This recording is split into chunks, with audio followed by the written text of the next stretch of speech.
Hey, what's up guys?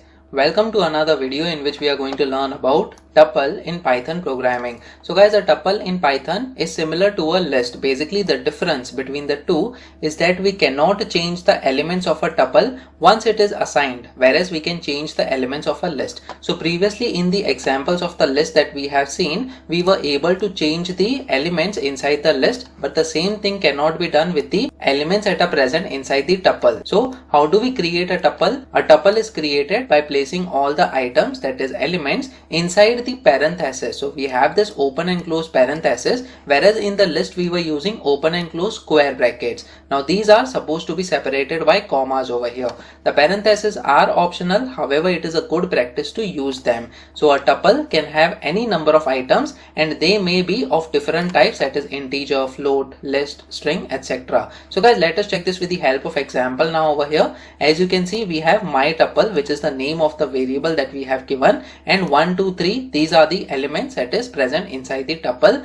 If you notice, we have this open and close parenthesis instead of the square brackets, and that is the difference between the list and the tuple over here. So let us move to the VS Code, and simply we will provide tuple 1 as the variable name over here, equal to followed by open and close parenthesis, and let's say we define 5 elements 1 to 5 over here.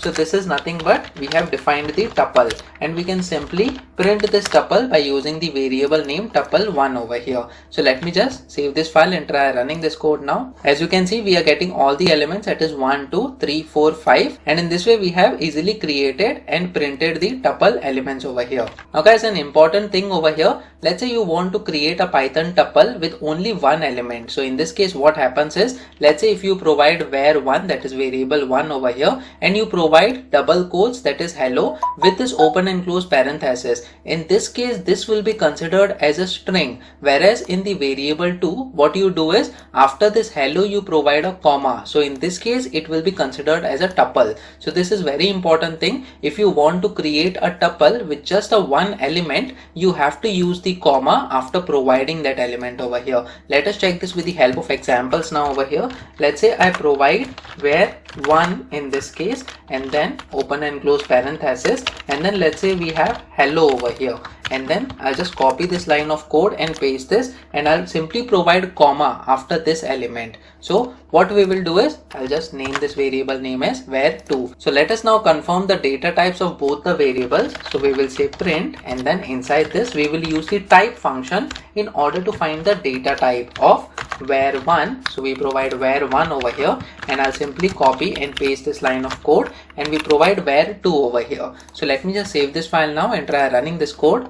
So as you can see, first one, it is showing us that it is a string, and the second thing is showing us that it is a tuple. Now in case if we simply remove this comma from this tuple, so what happens? So let me just save this file and try running this code once again. As you can see, it has become string now. Both are strings right now. If we provide comma over here and comma over here as well, so both the variables will be turned to the tuple data type. So guys, this is very important. If you want to have only one element inside the tuple, make sure that that element is followed by a comma over here in order to make that data type as a tuple. Now guys, moving to next section, how do we access the Python tuple elements? So there are multiple ways in order to access the elements over here. First of all is indexing. So this we have already seen previously. By using the index number, we can access the elements of the tuple. So let's say we have tuple 1 over here, and we have 5 elements 1, 2, 3, 4, 5. So how do we access these elements? By using the indices. So we simply have to provide the tuple 1, that is the variable name,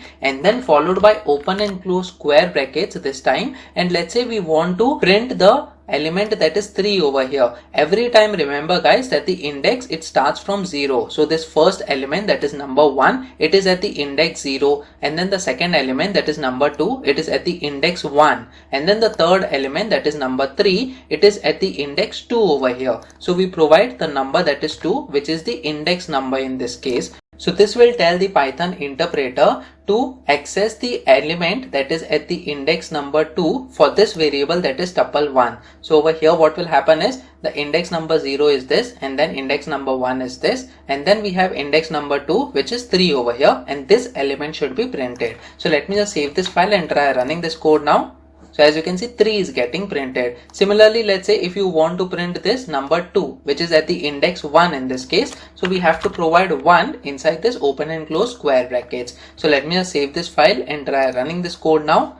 So 2 is getting printed this time. So guys, this is one way in order to access the elements by using the indexing. We also have something called as negative indexing. So let's say if you don't know the number of elements that are present inside the tuple, whereas there is a way in order to find the length of the tuple, but in case you want to access the last element of this tuple over here, so you already know that the first element is at the index 0. So let me just print that. So over here we provide tuple 1 followed by the index number, that is 0 in this case. I'll save this file and try running this code. So 1 is getting printed. Now let's say you want to print the last element, but you don't know at which index it is. So we have something called as negative indexing, in which case before the 0th index, the index that is -1, it will point to the last element of this tuple, that is 5 over here. So when we provide -1 in this case, this element that is 5 should get printed. So let me just save this file and try running this code now. So 5 is getting printed. Similarly, if you want to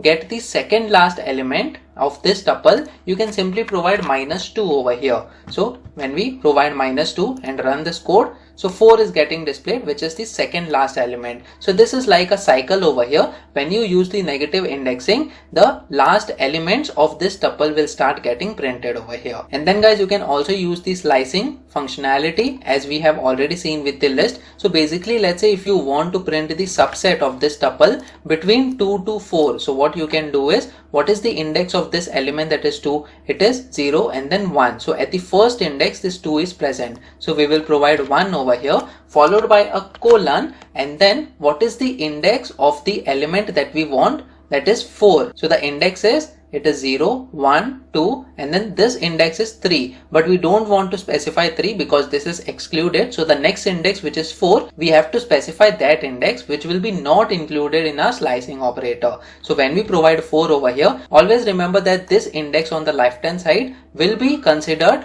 but this index will not be considered. The fourth index will not be considered, but before this, that is the third index, will be considered while printing this statement. So let me just save this file and try running this code now. So as you can see, 2, 3 and 4 is getting printed. The last index, that is 4, which is having the element 5, this will not be considered because it is not included in the slicing operator. So these are some of the ways that you can use in order to access the Python tuple elements over here.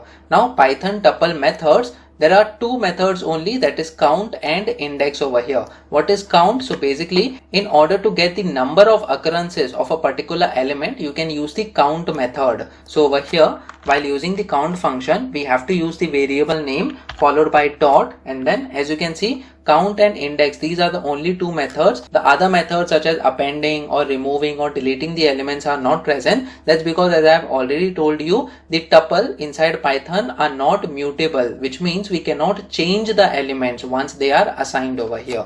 So when we provide count, we have to provide one of the elements inside that tuple. So let's say we want to find the occurrence of the element that is 2 over here in this case. That means how many times this number 2 is occurring. So let me just save this file now and try running this code. So as you can see, the count is 1 over here. That's because only one occurrence of number 2 is present. Let's say I provide some more occurrences over here. So I provide the number 2 times over here. So the total count becomes 3 in this case. Over here we have 2 and then 2 more 2's are present. So basically the total count is 3. Let me just run this code once again. So number of 2's that are present over here inside the tuple is 3, and that is what we are getting over here. And this is the main functionality of the count function.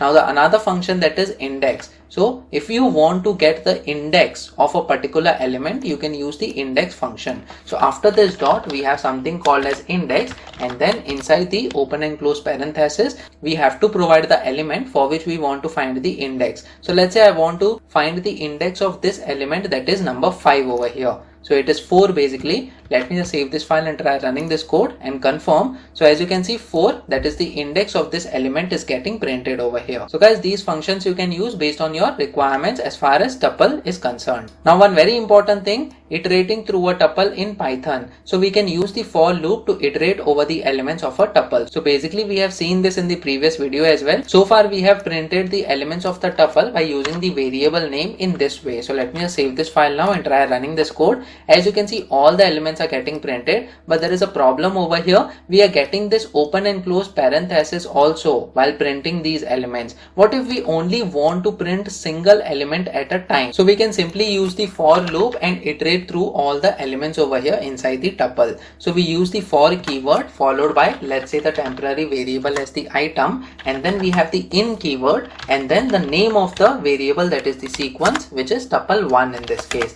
and then we simply have to print this item, that is item variable. Now what will happen is all the items will be printed on separate lines over here, because by default the end parameter of this print function is having the /n character. So let me just save this file and try running this code now. As you can see, all the elements are getting printed on the new line. What if we want all the elements to be present on the same line separated by comma over here? So we simply have to provide comma, and then there is something called as end parameter for this print function. So we use that, and inside the double quotes we provide the comma over here, which will be kind of a separator for all those elements which will be printed on the terminal. So let me just save this file now and try running this code. So as you can see, all the elements now are getting printed on the same line and they are separated with a comma. If you want a space character after comma, that can also be done. You provide comma followed by the space character. Let me just save this file now and try running this code. So all the elements are separated with a comma character and then a space character additionally for a better readability. So guys, this is another way you can use the for loop in order to iterate through all the elements of the tuple. Now let us understand what are the different advantages of a tuple over list in Python. So we generally use tuples for heterogeneous, that is different data types, and list for homogeneous, which means similar data types. So in a tuple you can have the different data types as well. So basically the tuple is being used for that purpose only, and we cannot change the elements inside the tuple. So since tuples are immutable, which means you cannot change the data inside the tuple once they are assigned, iterating through a tuple is faster than with a list. So behind the scenes what is happening is the program already knows that the tuple elements will not be changed, and for this reason the tuple is little bit faster compared to the list. So there is a slight performance boost over here. Now tuples that contain immutable elements can be used as a key for a dictionary as well. With a list this is not possible. So inside a dictionary, as you must be knowing, there are key value pairs, and the elements of the tuple can be considered as keys for the dictionary. If you have data that doesn't change, implementing it as a tuple will guarantee that it remains write protected. So nobody can change the elements of a tuple if you want some data to be fixed whenever you are implementing the list of elements that should be present in a sequence and that must not be changed. So guys, these are certain advantages of a tuple over a list in Python programming. Please make sure that you practice on your own so that on different inputs you get different outputs. Please make sure that you like this video so that it reaches to more people, and subscribe to the channel so that you get the notifications on upcoming videos as well. The next video that we are going to talk about is string in Python programming. So stay tuned.